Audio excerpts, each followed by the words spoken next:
Yo, listen up. Class is in session. No time for confession. Professors, intense, dropping knowledge, no guessing.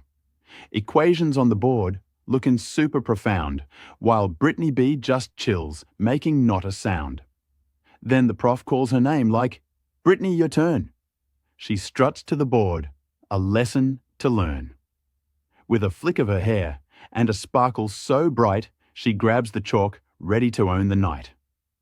Like, OMG, totally brainiac, you see. Complex variables, solving them with glee. The square root of chaos, the integral's might. Brittany B nails it, pure academic light. Professors go silent, then bang on their desk. Thump, thump, thump, this girl's truly the best. Their minds are blown, eyes wide in surprise. Who knew a valley girl held such genius disguise? She turns to the camera, a smirk on her face. This math? Like, it's totally easy. Duh. Okay, bye. And not any old forms, but gauge symmetries. Special relativity zeros the space-time metric to a set of local points under the invariance of the Poincare group of symmetries. But then the inside of these zeroed space-time points can contain the something further of their intrinsic spin.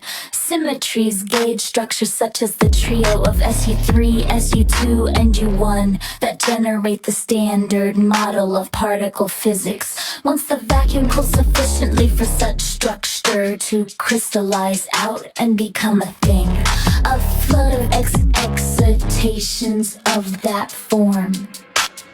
So quantum field theory gives you your platonic structure, and that theory is now mathematically precise and experimentally verified. You can look to Aristotle and Plato for the basic metaphysics. They were trying to sum up what Greek philosophy had already spent 3 centuries discussing the logic of the unity of opposites. Aristotle and Plato were applying that basic dialectical approach to reasoning by trying to boil it down to the fundamental dichotomy of form and matter, or what in modern terms we could call information and entropy, global constraints and local degrees of freedom. This provided the holistic paradigm of two complementary notions of being and interaction, mathematic structure interaction with material fluctuation, or in quantum terms a sea of fluctuation shaped by the emergence of constraining order, the kind of global order made precise by the maths of symmetry and symmetry breaking.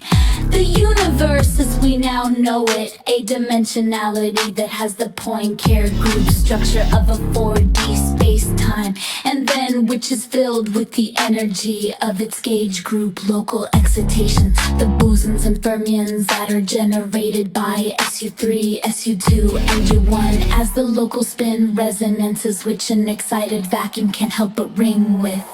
If you fashion a bell that makes a cavity that has to then ring with certain frequencies, and that is basically the universe, a 4D space-time cavity that echoes with its own violent shaking. SU2 and U1 are the frequencies at which this global whole can resonate in terms of its mix of locally particular excitations. The Big Bang is the hard strike that starts as a shattering confusion of resonances and then subsides to the low fading hum that we can hear as the state of our 2.7 degree Kelvin universe today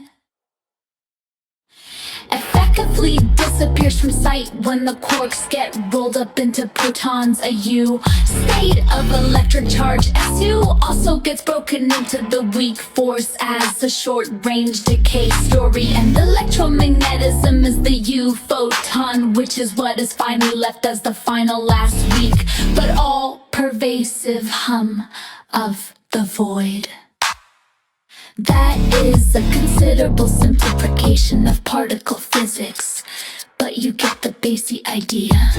There is no real matter involved, just a cascade of echoing frequencies that lose their energy and become reduced to ever more simplified forms, quantum excitation shaped by their space-time container and winding up as simple as possible.